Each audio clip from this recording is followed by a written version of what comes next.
पावसाची वाट बघत होतो आपण आणि घाबरलो होतो विनाकारण. पाऊस हा येणारच नव्हता. आपले दिवस चुकले होते मोजायला. अधिक महिना आला होता की नाही. मग पाऊस सप्टेंबर, ऑक्टोबर, नोव्हेंबर, डिसेंबर असे महिने त्याला समजत नाही.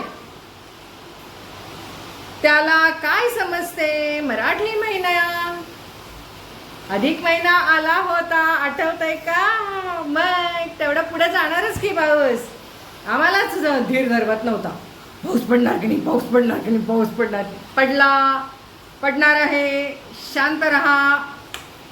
घाबरायची आपल्याला सवयच फार. विनाकारण चिंता, भविष्याची चिंता. लगेच पावसाचा खाड खाड खाड खाड आवाज. भविष्याची चिंता, पाण्याचं काय करायचं, नुसतीच चिंता. बदा पाणी सोडायचं ते सोडायचं, काही आपण करू शकत नाही. वैयक्तिक लेवलवर एकटे आपण काही करू शकत नाही.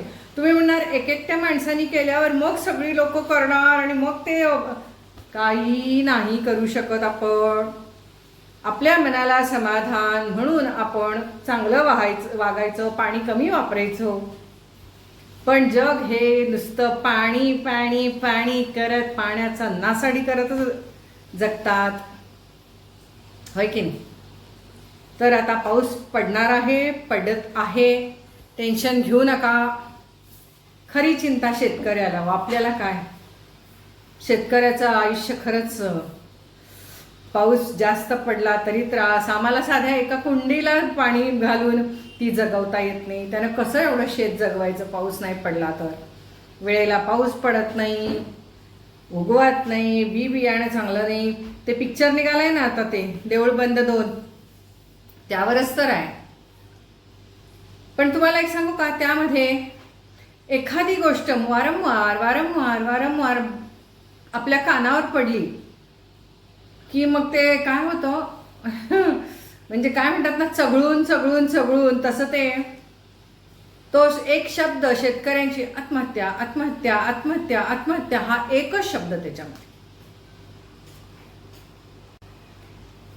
त्यामुळे काय माहितीये का, त्याचं असं त्या पिक्चरमध्ये तो उगाचच ओढलाय असं वाटलं. त्याच्यातल्या म्हणजे जे सिरियसनेस होता तो सुरुवातीला, तो नंतर जरा गेला विनोदी करण्याच्या नादामध्ये. पिक्चर सिरियसनेस गेला आणि शेवटी 10 मिनिटं खूप सुंदर झाला पिक्चर. खरा पिक्चर त्याच्यामध्ये सुरुवातीची एक अर्धा तास आणि शेवटचा अर्धा तास मस्त झाला पिक्चर खरंच. पण मधला जरा ओढल्यासारखा वाटला. अर्थात प्रत्येकाचं हे वेगळं मत असू शकतं. पिक्चर सुंदरच आहे, सुंदर झालाय. त्यातल्या त्या शेतकऱ्याच्या बायकोचं काम तर अत्यंत उत्तम झालेलं आहे, छान केलं. पहिल्यांदाच ती ह्या फिल्म लाईनमध्ये, ॲक्टिंग लाईनमध्ये आली म्हणे आणि अतिशय छान काम केले, प्रश्नच नाही. आणि आपल्या स्वामी समर्थांचं तर काय काम जबरदस्तच. तर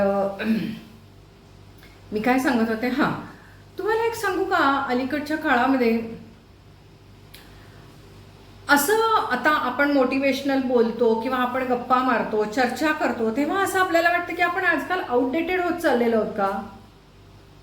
म्हणजे आपल्याला ह्या सोशल मीडियावरचं काहीच आवडत नाही, कुठलेच विषय आवडत नाही. आपण सगळ्याला नावच ठेवतो, पुढच्या पिढीला नावं ठेवतो, त्यांच्या जीवनशैलीला नावं ठेवतो, सगळ्याला नावं ठेवतो, त्या शिक्षण पद्धतीला नावं ठेवतो, पर्यावरणाला नावं ठेवतो. कशाला नावं ठेवत नाही आपण. मला असं वाटतं आपण आउटडेटेड होत चाललोत काय. आपल्याला काहीच जमत नाही. आपल्याला हे अपडेट होता येत नाही म्हणून आउटडेटेड होतंय का आपण अपडेट झालेलं जगाला पसंत पडणार नाही.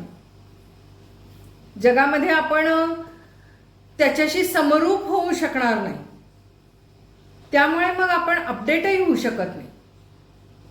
त्यामुळे आपण आउटडेटेड झालोय का असा एक मनात विचार येतोय अलीकडे.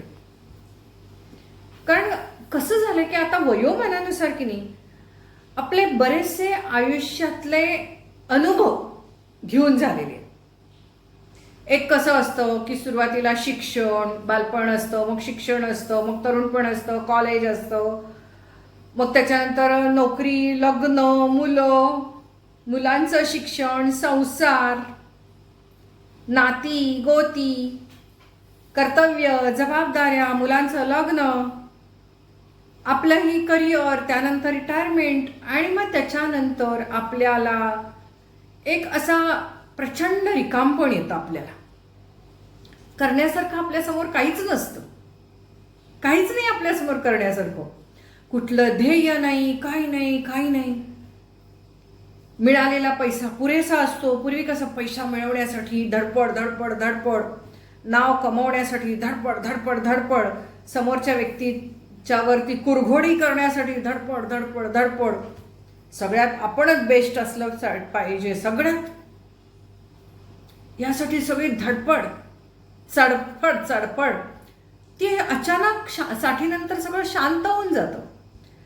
ती स्पर्धा, त्यातनं आपण मागं पडतो, लांबच पडतो. म्हणजे आपल्याला स्वतःलाच त्या स्पर्धेत भाग घ्यावासं वाटत नाही.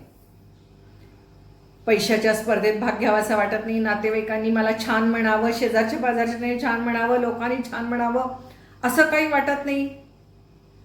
एखादी गोष्ट करायची असेल तर त्यामध्ये आपण पहिला नंबरच आला पाहिजे असं वाटत नाही. नाहीतर एक असतं ना, सगळ्यात द बेस्ट मी झाले पाहिजे, मी परफेक्ट झालं पाहिजे. आता काहीही तसं वाटत नाही. कपडे लत्ते म्हणा, काय म्हणा, खूप काही जाऊन भरपूर काही घ्यायचंय, करायचंय, असंही काही वाटत नाही. आहे ते छान समाधान. म्हणजे हळूहळू आपल्या आयुष्यातली स्पर्धा, धावपळ, इव्हेंट, जबाबदारी, कर्तव्य हे कमी कमी कमी होत गेले साठीनंतर. आणि एक येत राहतं आपल्याला निवांतपण. आणि ते निवांतपण न वाटतं आपल्याला ते रिकामपण, सुनं पण वाटायला लागतं. आणि कुठेतरी आपल्याला वाटायला लागतं की जग सगळं पुढं चाललंय आणि आपण धावू शकत नाही, त्याच्याबरोबर पळू शकत नाहीये. मनात कुठेतरी काही वेळेला खंत येते काहींच्या मनामध्ये. आणि ती जर का खंत निर्माण झाली ना, की मग चिडचिड होते आणि एक इन्फिरियर कॉम्प्लेक्स येतो. म्हणजे कमीपणा वाटायला लागतो. पण तो कमीपणा दिसू नये म्हणून आपण कसे महान आहोत हे दाखवण्याची एक धडपड चालू होते. हे एक म्हातारपणात. पण तरी सुद्धा आपले कार्यक्रम कमी झालेले असतात, प्रसंग कमी झालेले असतात, आपली लोकांना असलेली गरज कमी झालेली असते. आणि अजूनही आपल्याला लोकांची गरज, मदत, आवश्यकता भासावी एवढे अजूनही आपण म्हातारे झालेलो नसतो.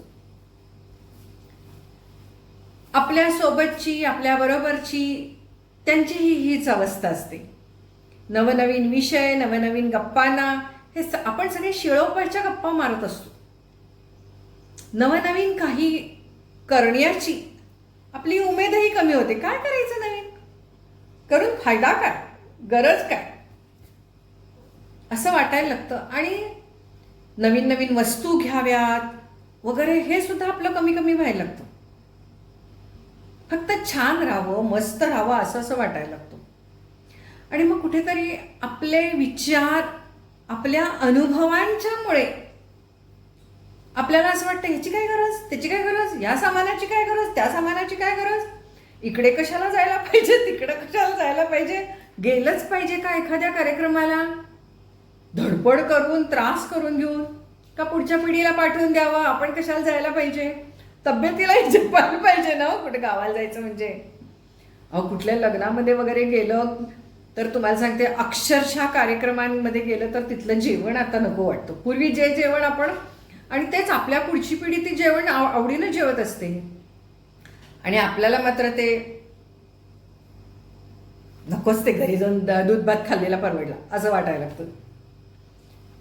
आपला तोंडाचा चमचमीतपणा पण कमी झालेला असतो.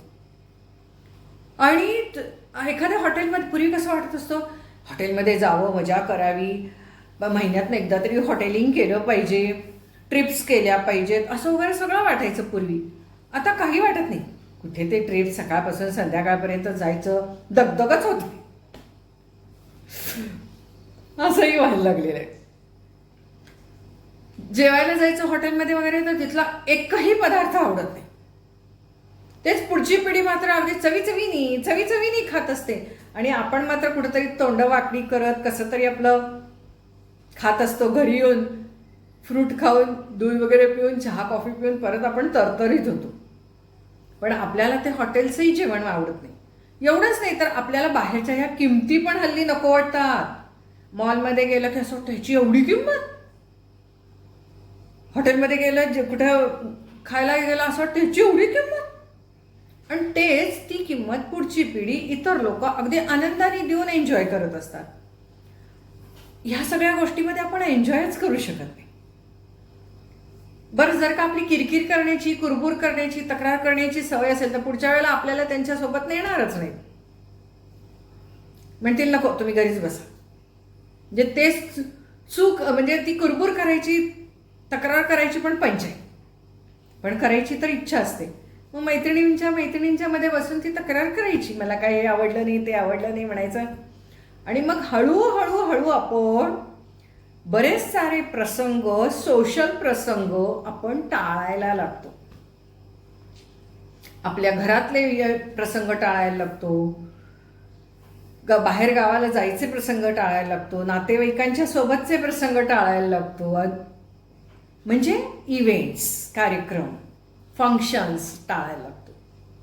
का तर तो प्रवास नको, ते खाणं पिणं नको, त्या गप्पा नकोत. कारण त्या गप्पांमध्ये काय गप्पा मारायच्या, पूर्वीसारख्या एकमेकांची चौकशी केलेली एकमेकांना आवडत नाही.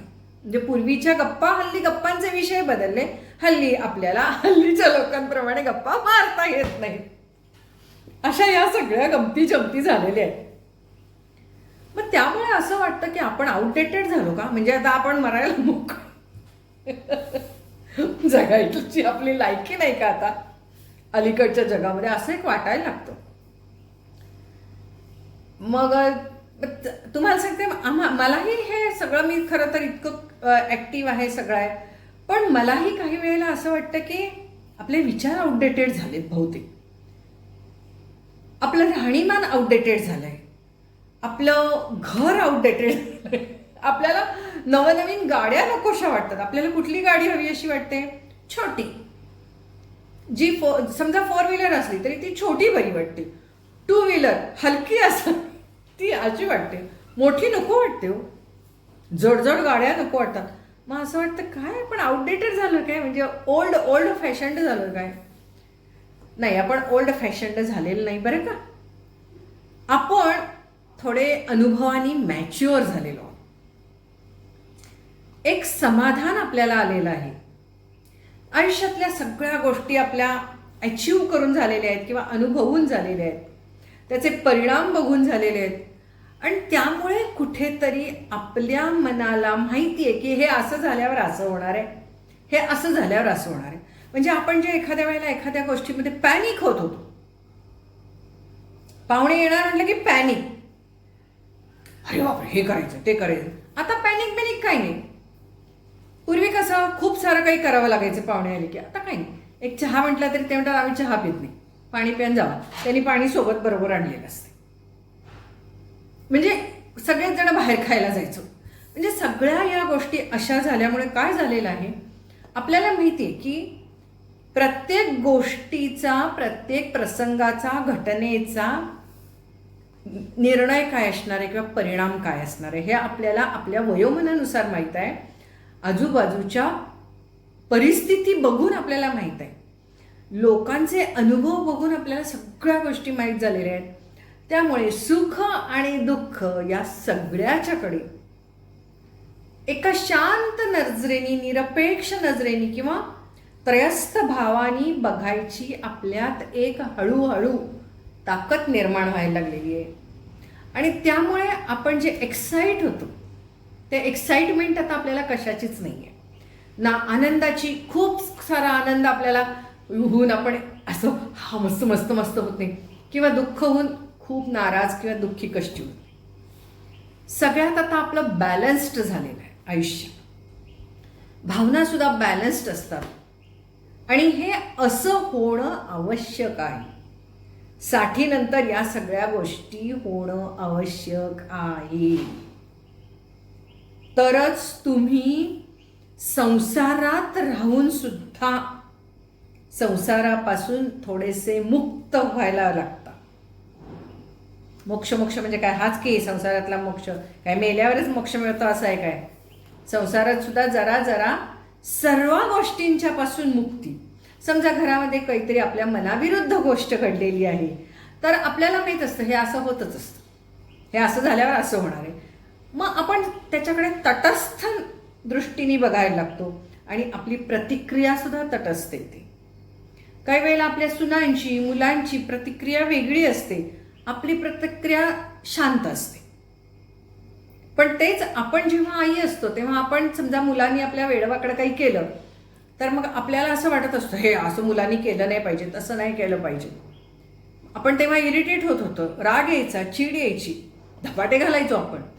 तेच आता आपली मुलं सुना मुली जेव्हा आपल्या त्यांच्या मुलांना ओरडतात त्यावेळेला आपण जसं आपण म्हणतो सास भी कभी बहू थी तशी, आता कळलं का आई असताना कसं होतंय, असं आपण मुलीकडे असं हसत हसत बघत असतो. आपण त्याच्यात पार्टिसिपेट करत नाही, भाग घेत नाही, आपला त्यामध्ये कुठलीच इन्व्हॉल्वमेंट नसते. आता आपण तटस्थ व्हायला लागलेलो, त्रयस्थपणे जीवनाकडे बघायला शिकलेले आहोत किंवा जीवनाकडे बघायला लागलेलो. आणि म्हणून ती एक्साइटमेंट आपल्यात नाही आहे, तो जोश आपल्यात नाही आहे, तो उत्साह आपल्यात नाही आहे, तो उतावीळपणा आपल्यात नाही आहे. म्हणून आपण आउटडेटेड वाटतो, कारण आपल्याकडे एक आलेली आहे अनुभवी नजर. अनुभवांमुळं वयोमानामुळं आणि जगाचे अनुभव हा सगळ्यात मोठा गुरु आहे हो, आणि तो प्रत्येकाने घ्यायला लागतो.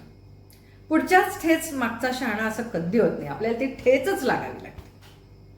ठेच म्हणजे काय वाईट नव्हे, दरवेळेला चांगल्या चांगल्या ठेचा लागून सुद्धा आपण शहाणं होतो, पण ते दरवेळेला स्वतःच ते अनुभव घ्यावे लागतात. आणि एवढे सारे आपण खूप सारे अनुभव घेतलेले असतात आणि त्यामुळे कुठे ना कुठेतरी आपण संसारातून मुक्त होण्याची आपली प्रक्रिया सुरू झालेली असते आणि ती होणं फार आवश्यक आहे. ह्याला म्हणायचं संसारातून मोक्षाकडे जाण्याची मार्ग. मोक्ष म्हणजे काय, मेल्यावर वर जातात तो नव्हे. आपल्याला वाटतं मोक्ष म्हणजे मेल्यावर वर जातात तोच मोक्ष, तो मोक्ष नाही, इथंच मोक्ष मिळतो.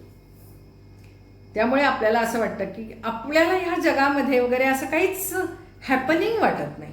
असं हो का बरोबर, हो का बरोबर. त्यामुळे आपण इतरांना आउटडेटेड वाटतो, पण खरे आपण आउटडेटेड नाही आहे. आपल्याला जर का ह्या सगळ्या परिस्थितीमध्ये आपल्याला खूप सहभागी व्हावं असं वाटत नसेल किंवा आपण तटस्थपणे जगायला शिकलो असेल तर तुम्ही नैराश्यात गेलेले आहात, डिप्रेशनमध्ये गेलेला आहात असं तुम्हाला कोणी म्हणेल, पण नाही. तुम्ही अनुभवी झालेले असल्यामुळं, थोडीशी मॅच्युरिटी आपण म्हणूया, मॅच्युरिटी आलेली असल्यामुळे तुमची प्रतिक्रिया द्यायची रिफ्लेक्स ॲक्शन जी आहे ती कमी झालेली असते. पटकन आपण प्रतिक्रिया देत नाही, शांतपणे जगायला शिकतो, म्हणजे खूप आवश्यक पण आहे. थोडक्यात संसारातून मुक्त व्हायची आपली प्रक्रिया आता सुरू झाली आहे, होय की नाही?